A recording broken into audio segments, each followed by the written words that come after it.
Good evening, ladies and gentlemen.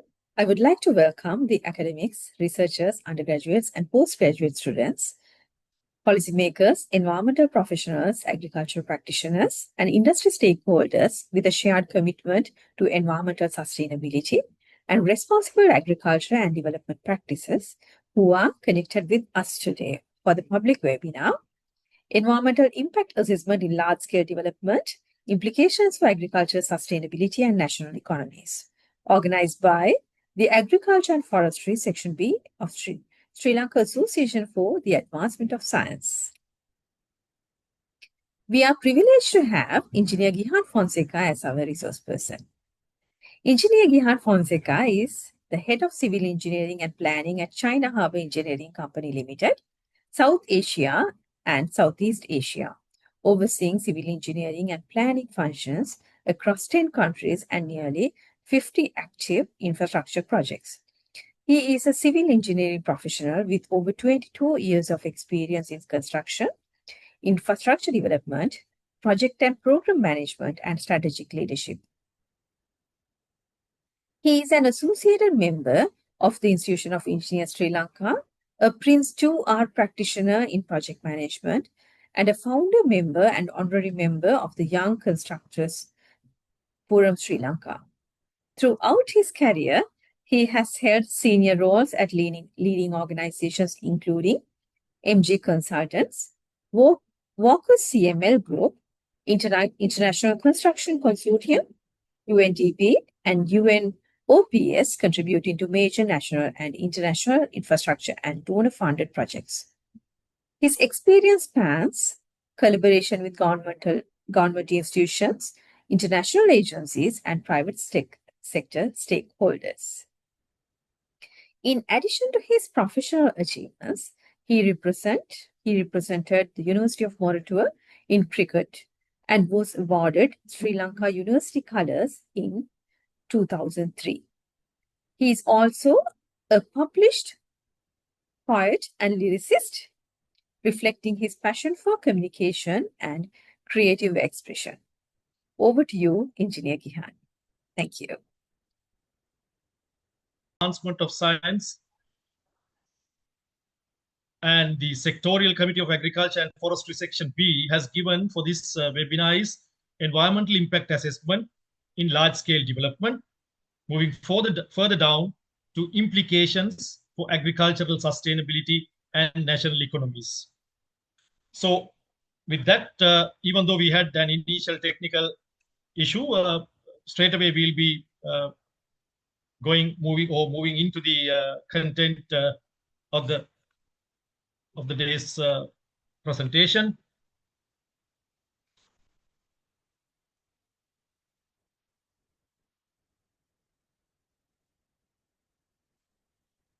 So hope you can see my contents page on the presentation. Yeah, we can see. Right. So based on the subject that we have devised for this webinar, so I have basically formulated a presentation to suit your timeline and all, and to be in line with your subject matter. The presentation consists of the initial introduction, and then we'll be moving on to the environmental impact assessment part, and then large-scale development. What does it mean? Scope and challenges, agricultural sustainability considerations, and then section 5 is economic dimensions of EIA, and then bit of streaming into case examples within the Sri Lankan context, and integrating EIA into national planning. And finally, the section 8 is taking you towards the takeaways of the whole presentation. So starting with the introduction of this webinar. So we will be having an overview of what's inside and having an at-a-glance view. So large-scale development projects are central to modern economic growth, yet their impacts on the environment and particularly on agricultural systems are profound and far-reaching. As nations expand their infrastructure, energy, and industrial sectors, the need for a robust environmental impact assessment process has never been more critical. Today's session explores how EIAs can guide responsible development while safeguarding agricultural sustainability, food security, and the long-term stability of national economies. By understanding both the opportunities and risks embedded in major development initiatives. In this context, we can better align economic progress with environmental stewardship and sustainable resource management. So, having a further look down the line, what's inside, balancing economic growth with environmental protection is a defining challenge for modern development. This session, as I initially said, presents how EIAs influence large-scale projects and their critical implications for agricultural sustainability and national economic resilience. Here we examine the pivotal role of EIA in ensuring that large-scale development projects proceed with due consideration for ecological integrity and agricultural sustainability. Also, by evaluating potential environmental consequences before project implementation, EIAs help policymakers, planners, and stakeholders safeguard natural resources while supporting sustainable national economic development. So, going further down into the overview, so what is sustainability in large-scale development? So we actually make this whole subject arena revolve around one major aspect, that is sustainability. So what is sustainability in large-scale development? In the context of EIAs for large-scale development, sustainability is the integration of environmental, social, and economic considerations to ensure projects do not compromise the ability of future generations to meet their needs. That's the prime essence of sustainability. It moves the EIA process beyond mere legal compliances. It is not just to make it as a compliance requirement or a regulatory requirement, transforming it into a decision-making tool, as a strategic decision-making tool that balances development ambitions within environmental stewardship, long-term resource efficiency, and community well-being. In large-scale development, basically, sustainability is the primary lens through which an EIA is conducted. So, through this lens, the EIA is taking the necessary light for us to see the whole picture. While a standard EIA identifies immediate risks, its relationship to sustainability ensures that projects do not compromise long-term ecological health, social equity, or economic viability. So we are talking about this buzzword sustainability. So I would like to give you some kind of an insight how it has come. So United Nations has defined sustainable development as one of their prime aspects. So they have defined sustainable development goals. We have 17 sustainable development goals, and here you can see how these 17 sustainable development goals have been packed into social inclusion, environment, and economic growth. So I will not be able to, with time, I will not be able to deep dive into these aspects, but this is how sustainable development is stemming through the globally recognized sustainable development goals as devised by the United Nations. Again, going further down into the overview, in the introduction, the United Nations Sustainable Development Goals basically revolve around 5 Ps. That is people, planet, prosperity, peace, and partnership.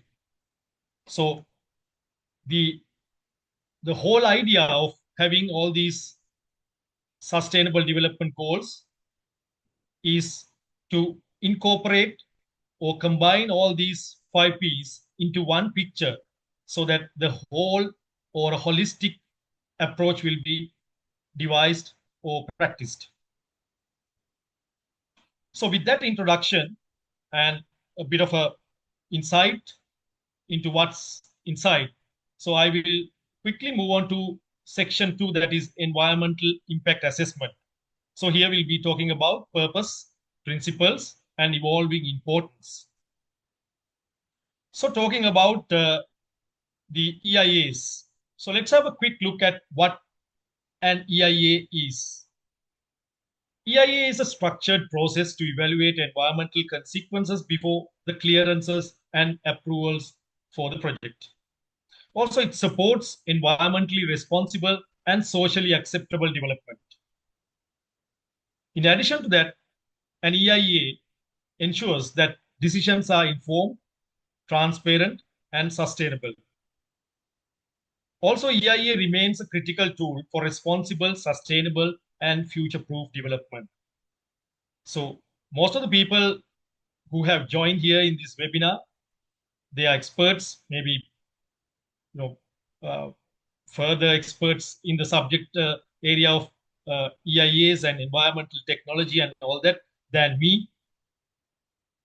So we all understand how important an EIA to a large-scale development, not only to a large-scale development, but also in a kind of a medium-scale or a small-scale development. Although we will not be going into an EIA in full scale, we will at least do an IEE, initial environmental examination, to see how this development will impact the environment. Why an EIA is essential? That's another question that we should look into. So we need to ensure environmental protection, identifying and minimizing negative environmental impacts, to support informed decision making, basically providing scientific and technical evidence for project approval, and to ensure that sustainable development will be practiced, or sustainable development will move forward with these development that we undertake. Balances economic growth, social well-being, and ecological integrity. That is the whole essence of sustainable development. So, and also public participation. So EIAs encourage community participation and their versions of the story, and we need to hear their versions, because whatever the new things that we'll be putting up in that environment should match with the whole holistic environment. So they know the environment better than the professionals who will visit and investigate the site. So while we are assessing the project from the perspective of the technical parameters, we need to hear the voice of the people who will give us a different kind of maybe historical knowledge, or maybe something that they know from their families, heritage, and all that. Now we would like to have a look at the core principles of an EIA. So what are the core principles behind an EIA? Precautionary principle is there, that is to prevent harm even with uncertainty. Transparency, that is process and results must be open and accessible. Also participation. Stakeholders, as we discussed, help identify issues and solutions well in advance with their knowledge on the whole territory better than us. Proportionality. Level of assessment fits the scale and risk of the project. So we need to understand the scale of the project. Accountability. Authorities and developers are responsible for impact management. So accountability is one of the core principles behind an EIA. And also sustainability, protection of present and future generations. We talked a bit into sustainability. So, and then moving forward, how an EIA flows in a systematic series. So this is just a kind of a theoretical background that I'll be bringing in here. So as to make sure that I start from A and then finishing it from end to end. One part is, the first one is screening. Is AIA required? Scoping, that is identify key environmental issues. Baseline studies, document current environmental conditions, study and understand the current context. Impact assessment and prediction, analyze potential impacts by looking at the current context and then looking at the development that will be coming up. So the impacts will be assessed and predictions will be given, and then mitigation planning. So these experts who will be part of the EIA, they know the technical parameters, how they assess the project and how they see it through their lenses. So mitigation planning will be given to avoid, reduce, or offset impacts. So that's very critical in an EIA process.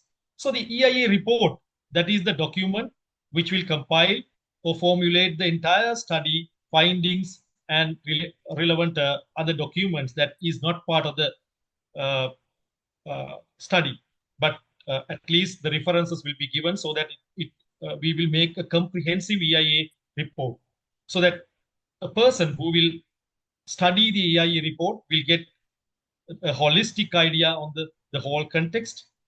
So if someone is willing to give inputs, so that the whole view is given there. Review and public consultation, that is, as we discussed, is very important. In a large scale development, like a big infrastructure project, so there will be so many stakeholders. So we need to go and have a look at their view, and we need to understand their voice, and we need to see how they see it from a different perspective. So the external evaluation and community input, that is very important in a context of this nature. Then the decision making, that is the approval, modification, or rejection. So if the whole project is serving the purpose whilst ensuring that the environmental damage will be minimum, so the approval will be granted, or else based on certain parameters or aspects, some modifications will be suggested. And if that is the case, then we need to modify the design, revisit the case, and fine tune the design to align with the environmental parameters that are key in this particular project. Or rejection if the whole case is a kind of a failure, which is identified through this extensive study. So then comes the monitoring and compliance, that is to ensure mitigation actions during implementation. So we need to ensure that the suggested or recommended mitigation actions are implemented, particularly in a construction project. It comes under health, safety, and environment, HSC as popularly known. So we need to ensure that we implement the suggestions that are devised or indicated in an EIA. So this is just a small snapshot of what is the flow of the EIA. And I thought that I would highlight something Sri Lanka specific EIA process that is a kind of a shortened version than the other one. So here we have the preliminary information, that is the initial submissions that we have to make, then screening, scoping, just like the previous slide, then EIA report preparation that includes baseline studies, impact assessment, and prediction, plus mitigation plan. Then comes the public participation and review, just like the global context, and decision making and monitoring to follow. So it's very important to see why an EIA is key in the current context. So we were not this keen 100 years ago in a development project because we had everything in plenty. So we didn't have scarce resources and all that. We did not worry that much because we had a lot of room within the earth for development to happen.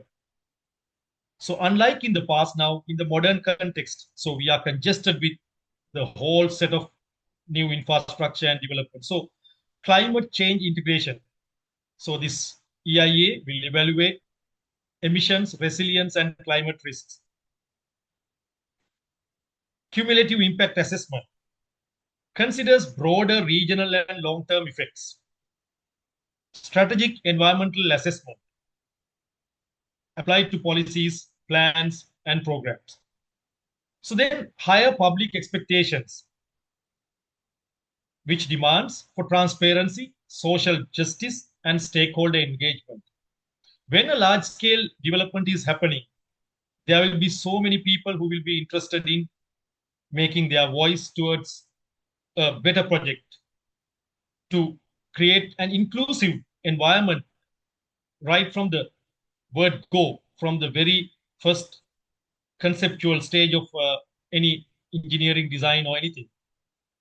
And even during the implementation, they would come and express their views on the implementation, the pluses, minuses, and all that. So we need to hear their voices.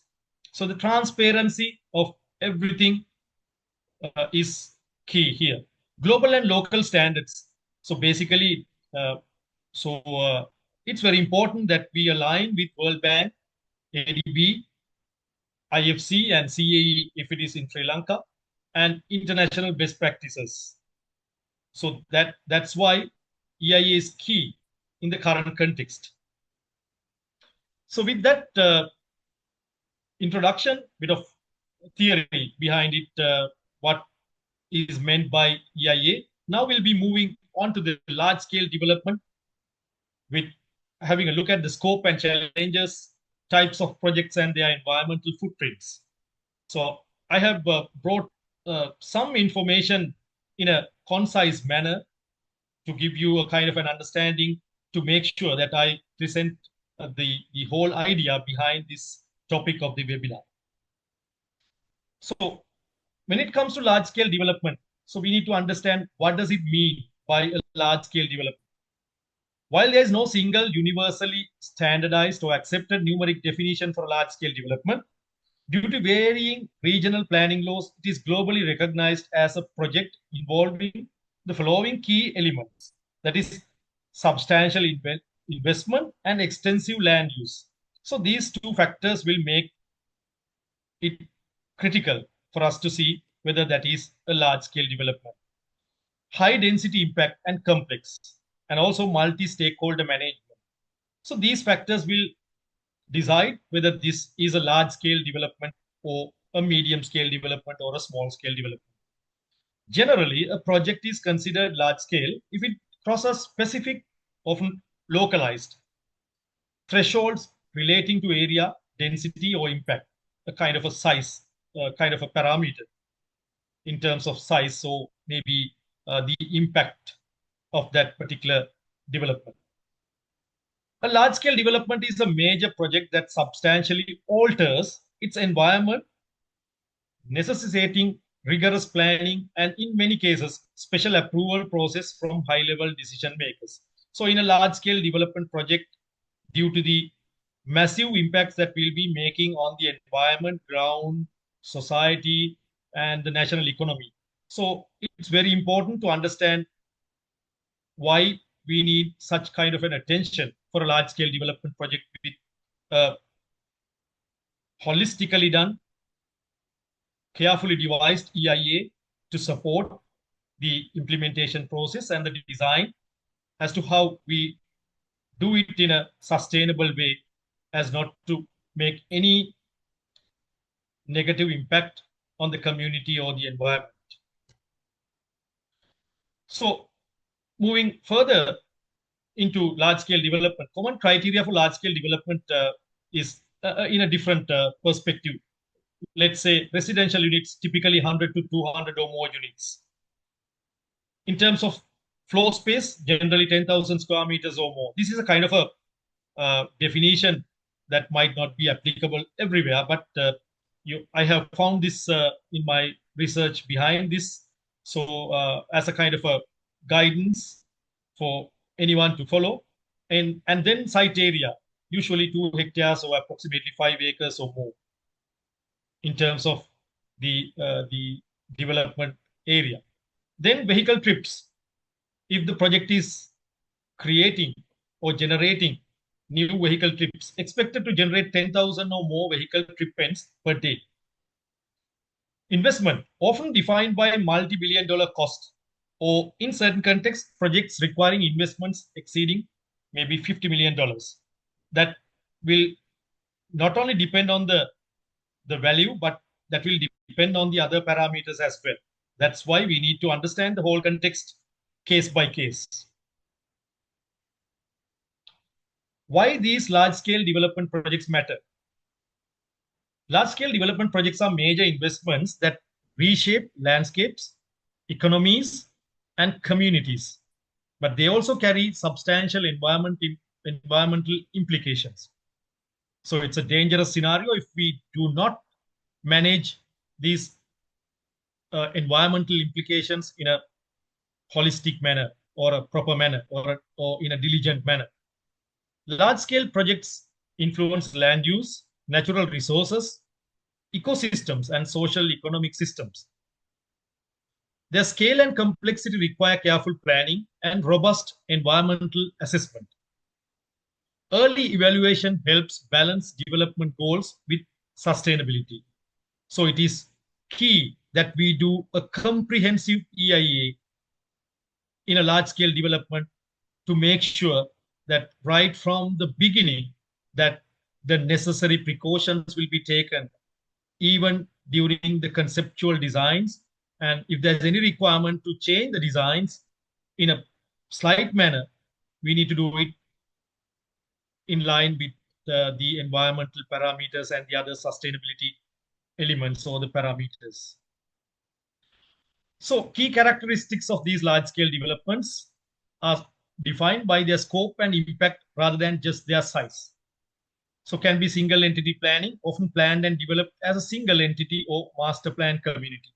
It can be, the project can be a standalone project, or it can be a part of a master plan, just like the developments that we do at the Colombo Port City.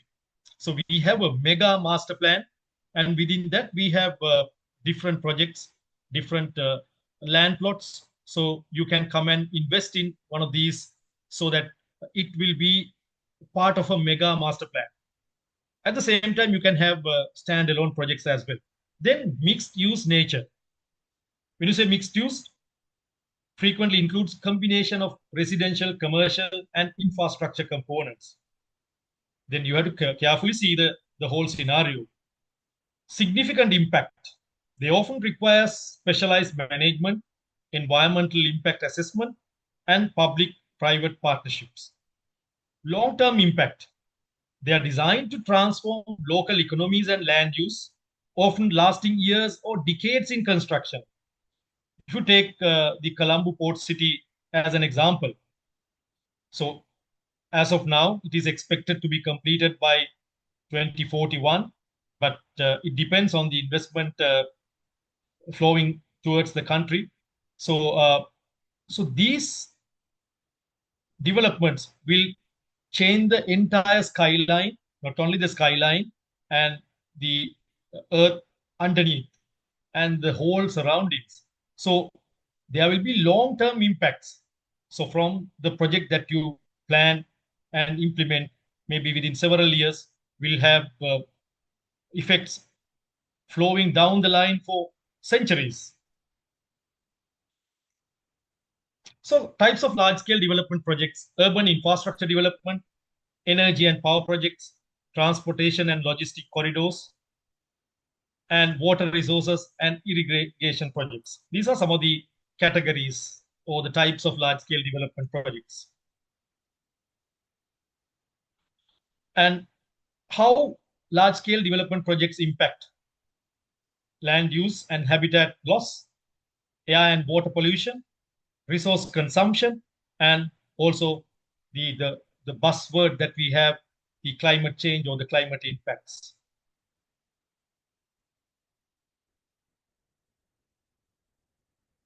Key challenges in managing environmental impacts are scale and complexity, because large scale projects involve multiple sectors requiring integrated planning. So a holistic approach, a broader perspective should be brought in by different experts having wider experience, knowledge, understanding, and skill. Cumulative impacts. Combined effects from several projects in a region often exceed individual impacts. So that's the cumulative impact. So we look at one single project at one time, but the whole scenario that we take it into one picture will be huge in terms of the impacts towards the environment or the society. Community and social concerns ranging from displacement, livelihood disruption, and cultural impacts. Also, the regulatory and compliance pressure, need for stringent EIA monitoring and mitigation measures. Climate resilience requirements. Projects must consider flood risk, extreme heat, sea level rise, and natural hazards as well. So these are some of the large scale development projects that we talk about in the world: NEOM, Saudi Arabia, Gulf Railway, International Space Station, King Abdullah Economic City, Jubail 2, South North Water Transfer Project, Cho Shinkansen. And when it comes to Sri Lanka, I already mentioned Colombo Port City. And apart from that, Colombo West Container Terminal, CHEC Tire Manufacturing Project that has also been identified as a large-scale development due to the impact and the financial part of it, and the Michelin Lanka expansion, City of Dreams Integrated Resort that we saw the opening or the inauguration last year, major national highways program that includes expressways, Umawaya multipurpose project that has become a major concern in the development process that we had over the last, say, many years. So I will deep dive into that during the next segments. And the Moragahakanda development project. These are some of the large scale projects that we see in the world and also in the Sri Lankan context. So with that insights into large scale development, now we will move on to the other part of this other important parameter or the element in this topic, that is agricultural sustainability considerations with these development happening. So that will affect soil health, water availability, biodiversity, land use change, and the climate change that has become a serious concern as of the modern world.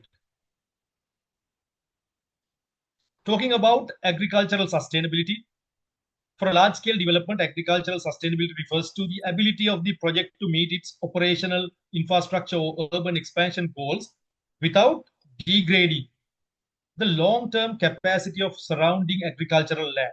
So when you are doing a development, particularly a large-scale development, it's very important to assess or consider the impacts through this project. Surrounding agricultural land to produce food and fiber, supporting farmer livelihoods, and maintaining ecosystem health. It involves a holistic evaluation of the project's impacts on the soil fertility, water resources, biodiversity, and local farming communities, ensuring that present development does not compromise future generations' ability to farm. That is part of sustainability. Agricultural sustainability in an EIA aims to ensure balance between development and conservation. So it's very important to have this balance between development and conservation, allowing the project to proceed while preserving agricultural resources for the future when it comes to agricultural sustainability related to large-scale development. What are the key pillars of agricultural sustainability when it comes to an EIA? Environmental stewardship, minimizing the project's footprint on prime agricultural land. So we need to identify what are the prime agricultural land. So we need to avoid these areas as much as possible. Reducing soil erosion, preventing land degradation, and protecting water quality from pollution or over exploitation. And also economic viability, ensuring that the development does not destroy local agricultural economies, but rather supports families through their fair land acquisition, infrastructure improvements, or creating opportunities for local supply chains. So we should not forget about the social equity. As we try to deal with it within the sustainable development goals of the United Nations, maintaining the livelihoods, health, and well-being of local farmers and agricultural workers. So, how these factors affect agriculture in the broader context is through land use change, soil health, water availability, biodiversity, and climate change. So this is a kind of a snapshot of what we have been talking about: land use, soil health, water availability, biodiversity, and climate change. I will not dive further down into that, into these point form aspects. So when you consider all these complex scenarios, how to manage these aspects or the impacts through EIAs? When it comes to land use change and soil quality, evaluating the permanent loss of arable land and implementing measures to prevent compaction, erosion, or loss of soil fertility during construction whilst ensuring the advancement of all these parameters as much as possible. Water management and availability, analyzing impacts on irrigation, groundwater depletion, and surface water pollution. We'll be deep diving into Umawe project, and we can see how this aspect has been impacted in a serious manner in that project. And biodiversity and ecosystem services, protecting beneficial insects, pollinators, and natural habitats within and around the agricultural area. So that's how we deal with these aspects through an EIA. And continuing with that, pest and nutrient management, ensuring that the project doesn't increase reliance on chemical fertilizers or pesticides that degrade soil and water. So that can do long-term impacts and can have adverse effects on the entire scenario. Climate change resilience, considering how the development affects the ability of local agriculture to adapt to floods, droughts, or extreme weather. Now, these days, we are talking about floods, particularly when we see the Nilwala salinity barrier. A new component introduced has caused a lot of chaos around that area with flooding and all that. People are complaining about the impact of that. So there are certain cases that we need to consider. And with that highlight on that segment, that is segment 4. Now we'll be diving into the economic dimensions of EIA. So we'll be talking about long-term national economic stability and how to avoid costly environmental damage and project delays.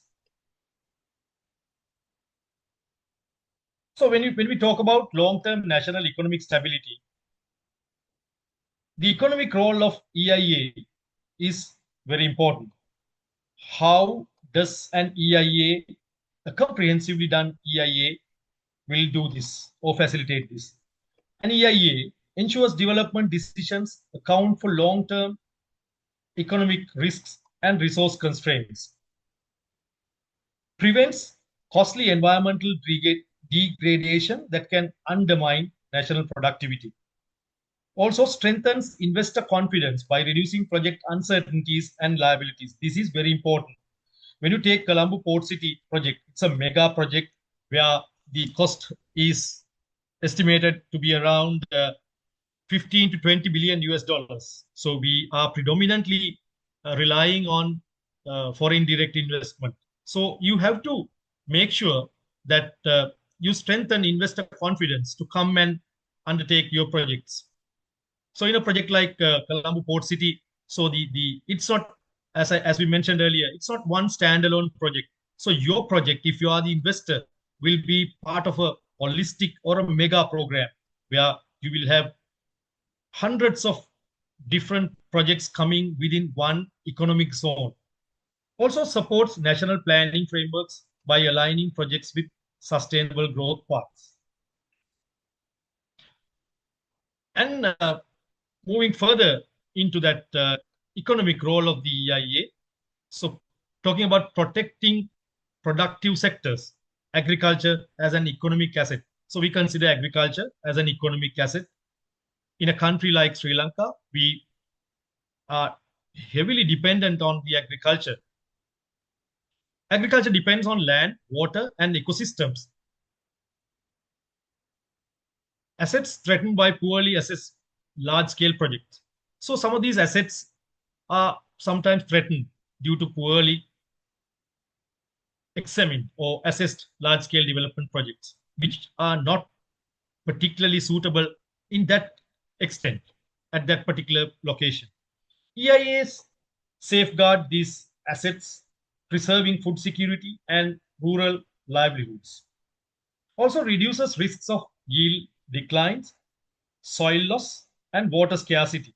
So we have seen this yield decline uh, in the context of the Umawa project. So that has been a huge concern for the last few years. And water scarcity that imposes long-term economic burdens. So water scarcity is still a huge problem in the world. And in Sri Lanka also, although the urban areas are very well provided or fed with pipe-borne water, this water scarcity is a long-term issue that has been uh, running for decades or ages. Encourages project designs that harmonize with agricultural zones to to maintain national economic resilience. Encourages project designs that harmonize with agricultural zones to maintain national economic resilience. So these project designs will be a key, which will mostly based on, when it comes to detailed designs, will be based on the EIA recommendations, but at the conceptual stages. So we need to think about the harmonization or the integration with these agricultural zones. And then cost avoidance, long-term fiscal stability, when we talk about the role of EIA in national stability. Early identification of impacts reduces future expenditure on restoration, disaster response, and compensation.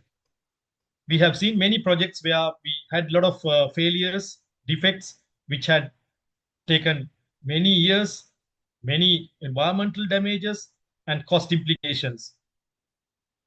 Some time back, we saw leakage in the Samanala Reservoir. Now, later, we talked about the Umawa having a lot of concerns and impacts. This talking about cost avoidance avoids hidden costs such as infrastructure repair from floods, pollution control, or ecosystem collapse. We are talking about the impact or the role of EIA on national stability and going further down, cost avoidance for long-term fiscal stability.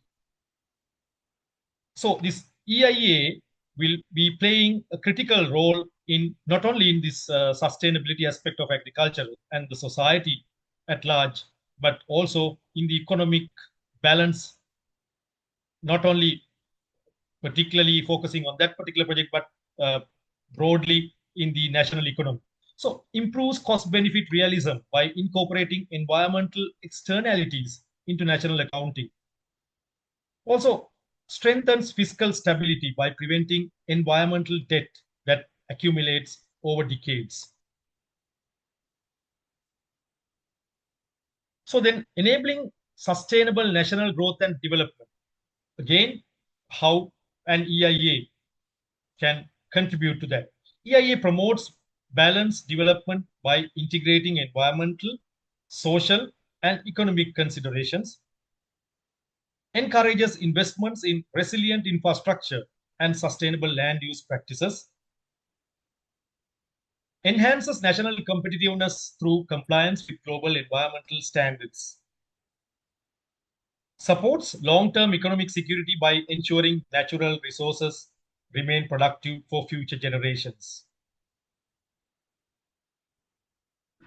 So now moving on to the prevention of costly environmental damage, how a comprehensive EIA can contribute to that aspect. EIAs identify risks to land, water, and ecosystems before construction begins preventing irreversible damages. We have seen not only in Sri Lanka but also in the world context, some of the irreversible damages had been caused with some development projects, particularly large scale development projects, where either they have not done the EIAs or this investigation part properly, or even though they have the right EIAs in their hands, maybe due to some social pressure or political pressure, they might not have considered some of these aspects into their implementation plan. Then protects agricultural zones from soil erosion, water contamination, and habitat loss caused by poorly planned large-scale projects. EIA will come into play or contribute to minimize national economic losses arising from degradation of natural resources, essential for food production and rural economies. That's another important part. We need to always think about rural economies when it comes to national economy. So that rural economy component will be playing a huge part. Ensures developments are environmentally compatible, reducing long-term restoration costs. And now we are moving on to the other aspect that is closely linked with these negative impacts. So, how to reduce project delays through early risk management. We all know that risk management is an essential part in any development. So, right from the early planning phase or conceptual stage, we need to start this risk management process, and we need to continue it right throughout the entire life cycle of the project. How a comprehensive EIA supports risk management. Let's have a look at that. Comprehensive EIAs uncover compliance issues, permitting gaps, and stakeholder concerns early in the project cycle. So that's very important to understand and identify these aspects.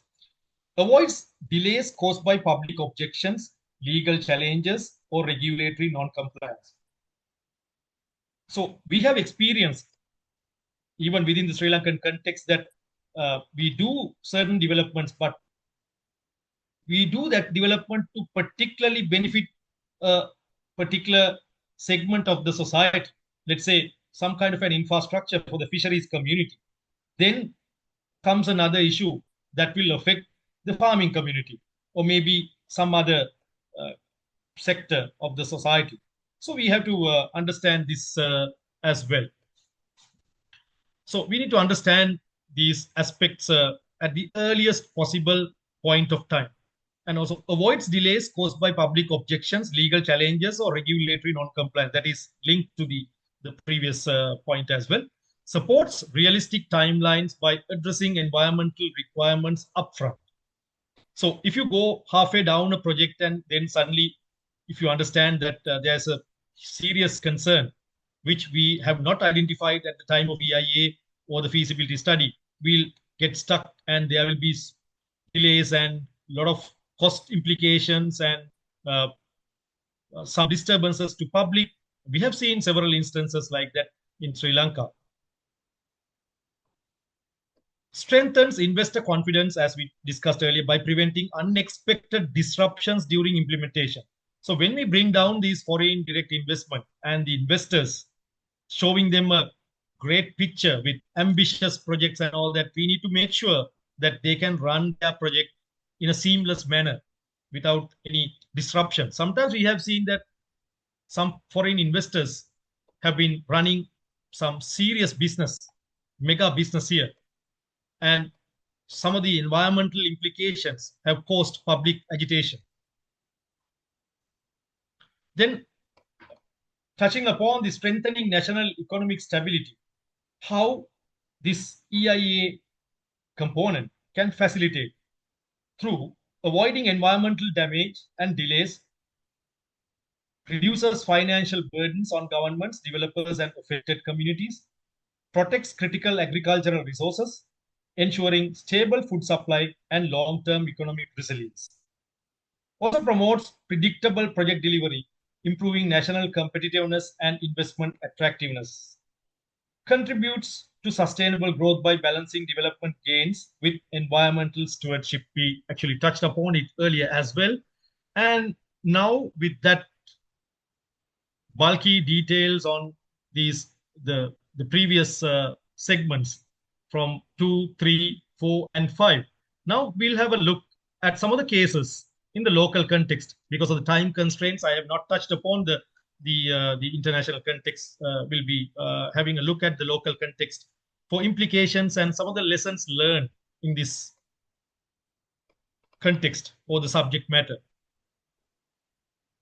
Some of the large-scale development projects in Sri Lanka are shown here. Colombo Port City, as we discussed, Uma-Oya Multipurpose Development Project, North Shore Coal Power Plant, Southern Expressway, Moragaha Kanda Kaluganga Project. All these projects are environmentally sensitive and huge development projects, which will cost us billions of money. At the same time, it will impact the environment, not only during construction phase, but also during the operational periods as well.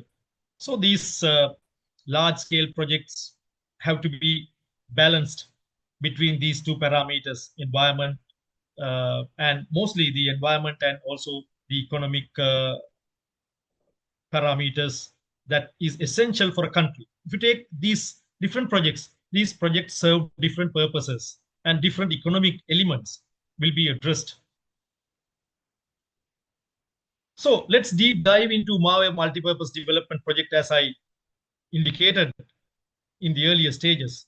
So currently the Umawe Multipurpose Development Project is in its operational phase. We all know that it was inaugurated or opened in 2024.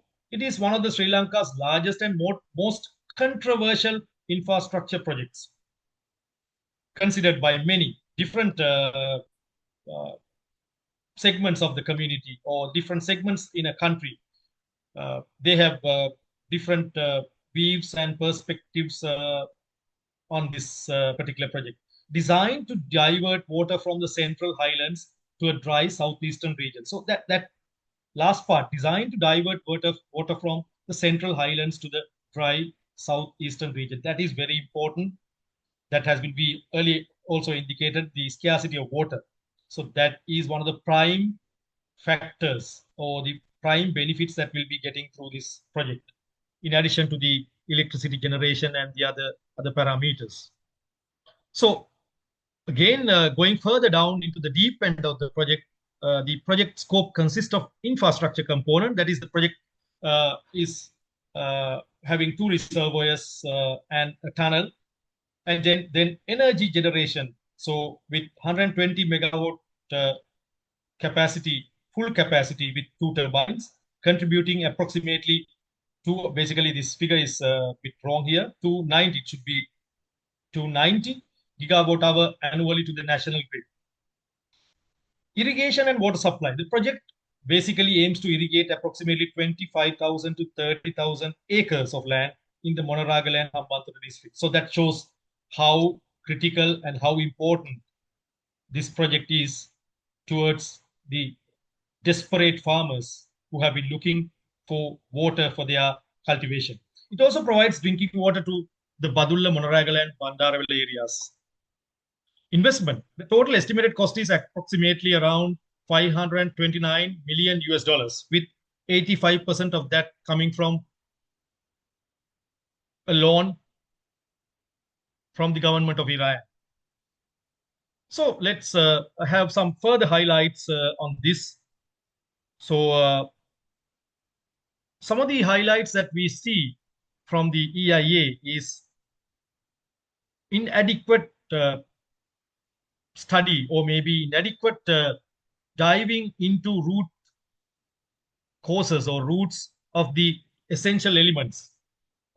And some say that this there was no proper environmental clearance on the go, and also one of the key failures was tunneling in geologically sensitive areas that had resulted in a lot of issues, leakages, and depriving of rights of natural water that the the people who are around the area had. Subsequent impacts and concerns. We talk about that a lot ground instability and subsidence, and also damaged houses, severe water shortages and drying of wells. A lot of complaints were there. Public voice was heard through media and all that protest and all that. We have been talking about this project for a long time. Also flooded farmland and altered ecosystems. Although we see most of these factors to a certain extent when you do a large scale development, so we need to be very careful to what extent we will be creating that impact. So EIA will be a critical or strategic tool at the beginning of a project for us to see what will happen down the line.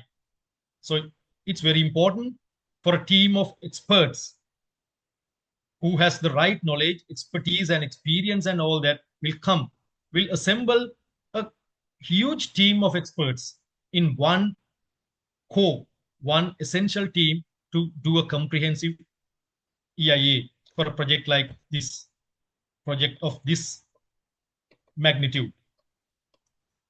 So when it comes to Mawaya, some of the technical concerns that we have seen is water ingress. Unexpected and massive water ingress during the excavation of the headrace tunnel significantly delayed the project and caused severe environmental damage. A lot of public voice and even the experts raised their voices against these. Geological instability. Tunneling through metamorphic rock led to ground destabilization, causing cracks in over 7,500 houses. That shows the impact, the seriousness of the impact.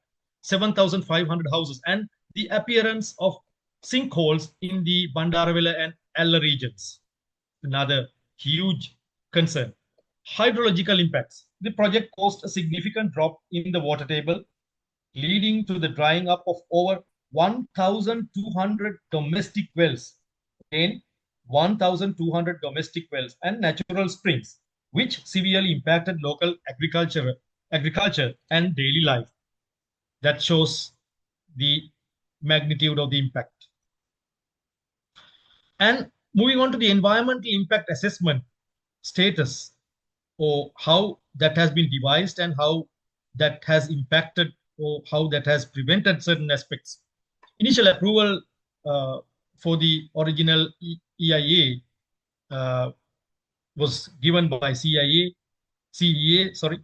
in 2011, despite significant public and expert opposition.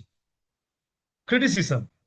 So environmentalists and organizations like the Center for Environmental Justice have raised serious concerns on the EIA, citing a failure to properly analyze geological risks. As we earlier also discussed, we need to understand these risks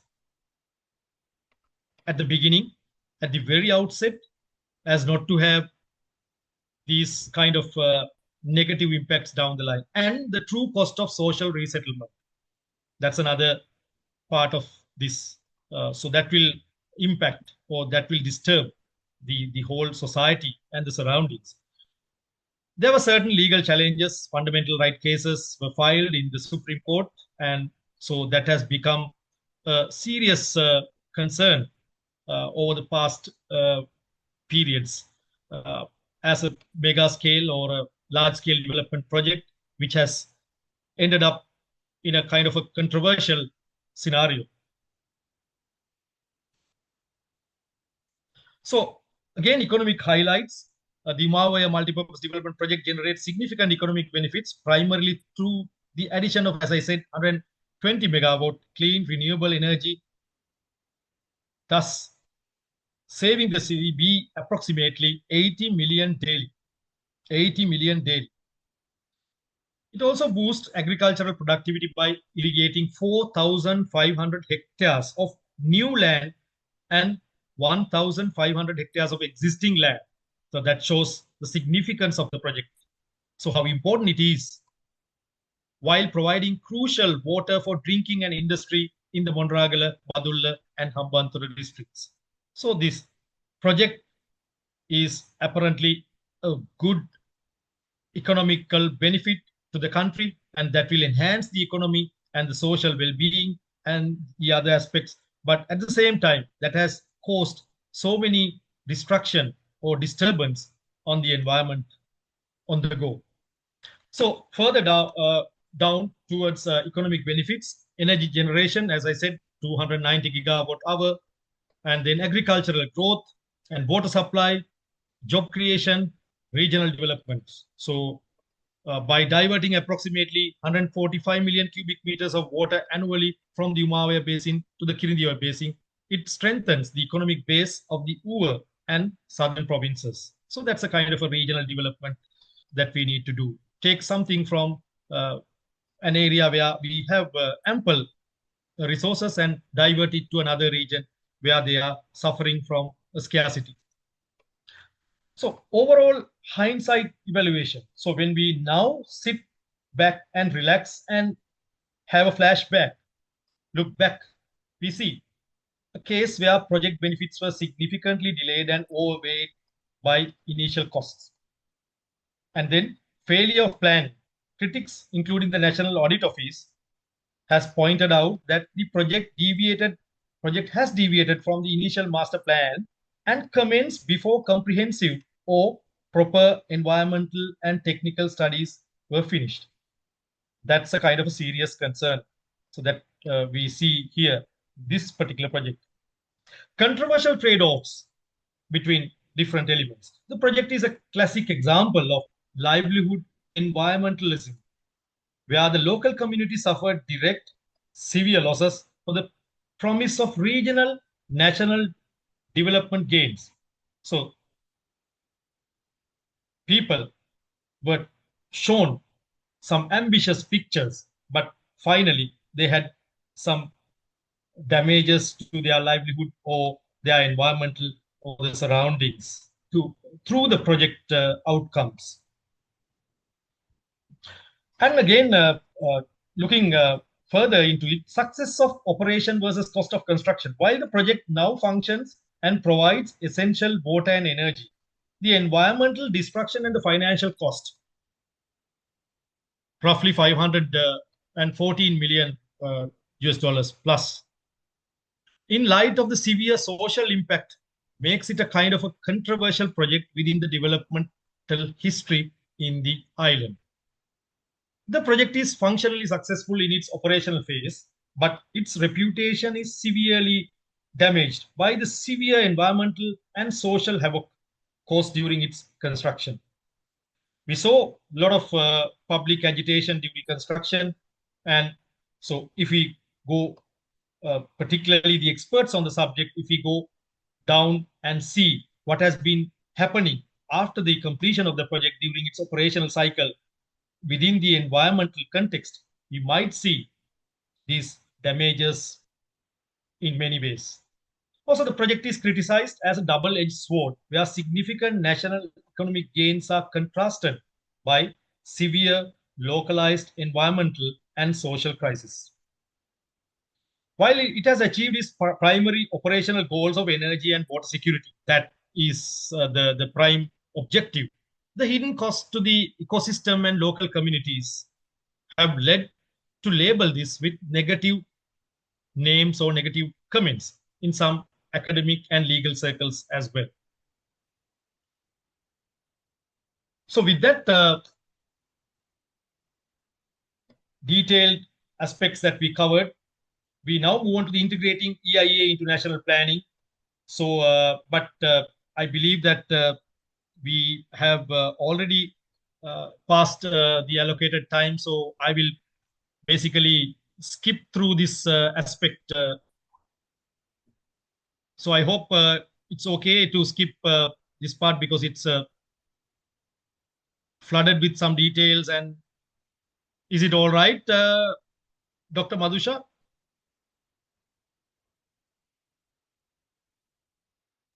Yes, Engineer Gihan. So I think so now we have reached the 1 hour time period. Sorry. Now we have reached the 1 hour time period. Okay, so you can actually give up these slides and go ahead. Yeah, we can skip these, no? Yeah. So I will basically skip these, the the integrating these aspects into national part. So anyway, I believe that you will be sharing this whole presentation with the audience so that if required, if someone is interested in, they can have a look at that as well. So, so now we will come to the last part. So the takeaways. So we will be looking at the key takeaways, implications, conclusion, and call to action within this segment of the presentation. So that will bring the whole session into one basket, and you will see everything or the essence is again summarized here. So key takeaways from this, the whole broad subject matter, which basically we can't cover within this kind of a duration. Key takeaways include EIA is a strategic decision-making tool that ensures development aligns with environmental integrity, community well-being, and long-term resource security. Agricultural systems are highly sensitive to land use change, water extraction, pollution, and biodiversity loss. The very aspect of EIAs are designed to evaluate and mitigate. Also, early integration of EIA reduces project risk, as we discussed it earlier in the previous segments, avoids costly redesigns and strengthens regulatory compliance, support enhancement of national economy, and significantly elevates the investor confidence. So, implications for agricultural sustainability, which is part of this whole broad topic, protects soil health, water resources, and ecosystem services, essential for crop productivity. So, these aspects to be studied, evaluated, investigated in detail in an EIA for a large-scale development project. Ensures balanced land allocation, preventing irreversible loss of fertile agricultural lands. We talk about sensitive farming areas and all that. Promotes climate resilient planning, minimizing long-term vulnerabilities in food systems. Encourages stakeholder engagement, supporting farmers and local communities. And when we talk about national economies, that's another element that we had embedded within this broader topic. Reduces long-term economic losses by preventing environmental degradation and resource depletion. Facilitates sustainable infrastructure growth that supports national development goals. Enhances international competitiveness by demonstrating adherence to global environmental standards. Strengthens policy coherence across agriculture, environment, and economic planning sectors. In conclusion, we can say sustainable development is not achieved by choosing between economic progress and environmental protection. Instead, it is achieved by integrating both in a balanced way between these two aspects. Robust EIAs enable nations to build infrastructure, empower communities, and preserve agricultural productivity, all while safeguarding natural capital for future generations. We say sustainability is a choice we make long before development begins. I may repeat, sustainability is a choice we make long before development begins. As we move forward, the responsibility lies with each of us, planners, engineers, policymakers, academics, and industry leaders, to ensure that development today does not compromise the prosperity of tomorrow. Development today does not compromise the prosperity of tomorrow. Sustainability. So, we are now at the last part of this the presentation, which actually I have taken more time than what the audience and the organizers have expected. Sorry for that, and extremely sorry, and I apologize for the initial technical issues. Call to action, that's very important in any kind of discussion that we have of this nature. Elevate EIA from a compliance step to a strategic tool. We discuss about that. It is not simply a regulatory tick box that we tick for a project, but we have to make it a strategic tool. embed environmental thinking at the earliest stages of planning to reduce risks, avoid delays, and strengthen long-term project success. Also, champion agricultural and ecological protection. Those parameters are very important in any country. Prioritize soil health, water security, biodiversity, and resilient food systems in all development decisions. Strengthen collaboration across sectors. Sustainable outcomes depend on coordinated action between engineering, agriculture, environment, economics, and community stakeholders. And then advocate for evidence-based, for data-driven and transparent processes. These days we talk about data-driven things with the support of AI and all that better than the previous era. Support data-driven EIAs that enhance public trust, policy coherence, and national development goals. Also, lead the transition toward green economic growth to promote development pathways that generate economic value while safeguarding the natural assets that sustain national economies. So I believe that we have professionals joined here in this forum with different specialities, maybe engineers, maybe academics who are from various disciplines and all that. So see, all these professionals, when it matters at a large scale project, so we need to make sure that we all join hands to make sure that we deliver a project which will have this balance towards the sustainability. Starting from the first day from the word go. So that brings my presentation, which you might have considered a bit, wordy or, pressed or combined with a lot of data and all. That brings it to an end. So thank you very much for the wonderful audience. I believe that we have a lot of experts here, maybe experts on the subject matter itself better than me. Thank you very much for listening to me. And once again, a big thank you to Dr. Madhusha Sudasinghe for making this session a reality, and also to the moderator, Nishadi Rajapaksha, as well. At the same time, I open this forum for the Q&A session. Over to you, Nishadi. Yeah, thank you very much, Engineer Fonseka. And if the participants have any questions, you can directly ask, switching on your mics, or else you can send your questions in the chat box. And we invite questions now. Thank you very much. I'm Shashi from Colombo University, and my discipline is economics. So this is for my knowledge. I would like to know, I hope I'm audible. Yes. Yeah. I can hear you. Yeah. Right. So I just would like to know, maybe about a couple of years back, there were a lot of arguments about critiques about the wind power project. So how did this critique argue that the environmental EIA for the large wind power project that was done in Myanmar was insufficient? Yeah. So basically, to answer your question, my background study on the project is inadequate at this point of time. So, but I also found that I also heard and I saw that there were a lot of criticism that just like what we saw in the Umawe case, you are referring to something like that, no?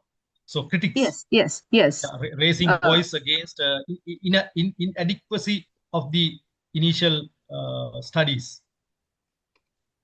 Yeah, that's what you mean, no? Migratory birds and local ecosystems and community livelihoods, because I remember there were a lot of criticisms about it.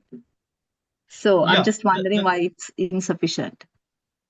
Yeah, to directly answer your question, I may not be able to, grasp the whole picture in one go, whether to say the critics are correct or the team who had done the EIA is correct. So that's a kind of a broader thing that we need to go deep into or revisit the case again. were you part of that initial EIA? No. I've just read and I remember all these. I Yeah. just closely followed it. I also saw these migratory birds and all that, and Yeah. so in any project you will see criticism, but uh, my knowledge to tell you a firm this thing, whether the critics are correct or the what we have done in the EIA stage was comprehensive enough. It's not adequate at the moment to give you a firm answer, but I also know that just like in many other projects, I explained earlier that when you do a project for a fishery community, sometimes if you don't do the proper consultation at the early stages, the development itself might have negative impacts on some other segment of the community. So, or maybe ecosystem, just like in this manner, wind power, this thing, Right. Thank you very birds much for and that all that. question. Yeah. So let me, since you are into port, are you familiar with this Mattala Airport project? Mattala? No, Can I ask a question? actually, I'm actually working for China Harbour. Yeah. I have been working at China Harbour. China Harbour was the contractor for this Mattala airport project. Uh-huh. But I actually joined China Harbour back in mid 2024. But at the that this Mattala was constructed some time back. But you please proceed with your question. Yeah. Should a project like Mattala have required a more robust EIA before approval? Like what environmental standards seem to have been overlooked? Here I have a very sensitive corner here because we were the contractor, but Okay. we so since I am still working at China Hub and all that, I may not be able to give an open view on this. But yes, we all know that there's a kind of a conflict between the environment and the development itself. So sometimes, as I said earlier, maybe due to public request, maybe due to political interference or interests, vested interest, you can see certain projects coming out of the ground. Sometimes we might two avenues. We might have done a robust or comprehensive EIA at the beginning, and we might not have taken those recommendations so serious, and that might have led to a situation of negative context down the line. And also at the same time, uh, apart from that, we can have a scenario where the EIA was not detailed enough or sufficient enough for that particular development to happen. So we can have two different things: having a robust or a very detailed or very nice, very thought out EIA in hand, but not taking certain things, the recommendations into the design, conceptualization, and moving forward with the construction. Definitely, when it comes to construction as a contractor, in any contractor, we are bound to do the construction in accordance with the environmental management guidelines that has been devised by the in the initial approvals, CEA or other regulatory, maybe MIPA or Coastal Conservation Department or wherever it applies. So as a contractor, we are always bound to do the construction during the construction phase, if it is only construction, in a very safe manner that will not make any impact to the environment during the construction stage. But if certain designs are done at certain stages, even you are the design and build contractor, sometimes the contractor will not be having the freedom or the luxury of doing certain changes strictly in accordance with the EIA guidelines due to certain uh, interest or maybe influences. I hope that I gave a kind of a Yes, thank you reasonable very answer much. to that. Yes, thank you. Right. Thank you. Okay. Any other questions, please?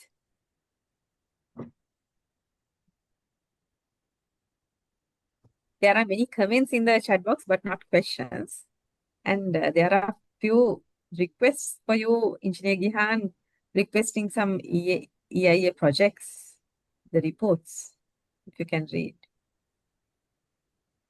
Sorry, I didn't get you. Shall I? Yeah. Are they requesting EIA reports? Yes. Are they requesting these Yes. reports from me? Yes.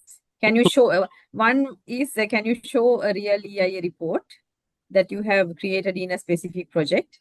And another one is can you share a EIA report for Uma oil project and Colombo project?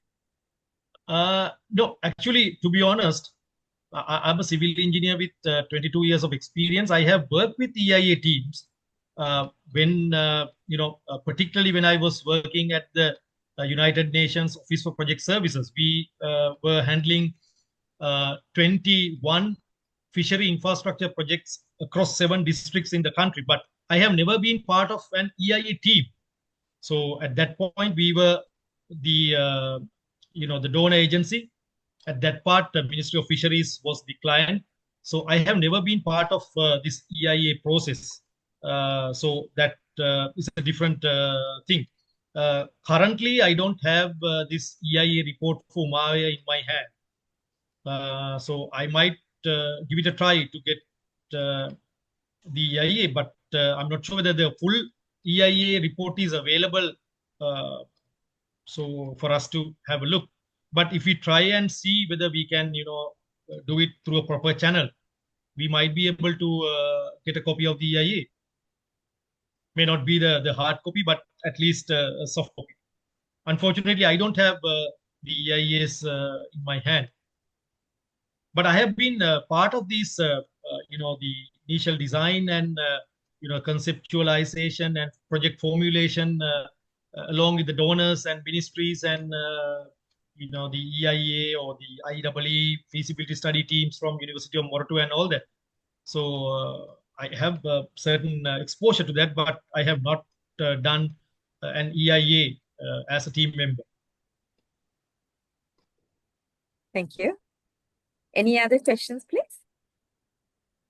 Nishadi, if we have time, you can read out certain questions. If you can pick some actually, random I'm trying, questions. but all these are basically many appreciations for you. Okay, thank you. Thank you very much. Not questions. And there's another comment also.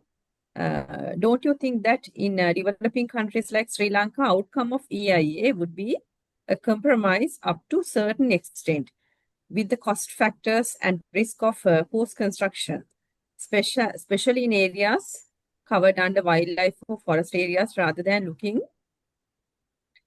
only on wildlife? Example, proposing a tunnel instead of open canal, maybe with animals crossing to ensure free movement of animals. The example given. Yes.